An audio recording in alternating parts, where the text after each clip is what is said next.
কোচবিহার লোকসভা আসনে তৃণমূলের প্রার্থী জগদীশ চন্দ্র বর্মা বসুনিয়ার সমর্থনে শুক্রবার দুপুর 2টা নাগাদ দিনহাটা শহরের নির্বাচনী প্রচারে বেরোলেন উত্তরবঙ্গ উন্নয়ন মন্ত্রী তথা দিনহাটার তৃণমূল বিধায়ক উদয়ন গুহ। এদিন দিনহাটা শহরের 12 নম্বর ওয়ার্ডের বিভিন্ন দোকানে বাড়িতে বাড়িতে গিয়ে নির্বাচনী প্রচার করেন তিনি। রাজ্যের বিভিন্ন উন্নয়নকে সামনে তুলে ধরে তৃণমূল প্রার্থীকে ভোট দেওয়ার আহ্বান করেন তিনি। ভোট প্রচার শেষে মন্ত্রী উদয়ন গুহ বলেন, দুপুরে দিনহাটা শহরের ওয়ার্ডে ওয়ার্ডে ঘুরি এবং বিকালে গ্রামে গ্রামে প্রচার করছি। গতকাল থেকে শুরু করেছি, এভাবেই প্রতিটি ওয়ার্ডে প্রচার করব। গতকাল 9 নম্বর ওয়ার্ডে প্রচারে বেরিয়েছিলেন, আজ 12 নম্বর ওয়ার্ডে প্রচার করছি।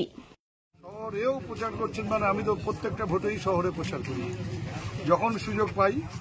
আমার রুটিনই ওইভাবে থাকে, সকালে শহরে পাড়ায় পাড়ায় ওয়ার্ডে ওয়ার্ডে ঘোরা, তারপর বিকেলবেলা গ্রামে চলে যাও। তো এখন গতকাল থেকে সেই কর্মসূচি চলছে। গতকাল 9 নম্বরে ঘুরেছি, আজকে 12 নম্বরে ঘুরলাম। চলবে, প্রত্যেকটা ওয়ার্ডে অন্তত পক্ষে একদিন করে টাচ করবো।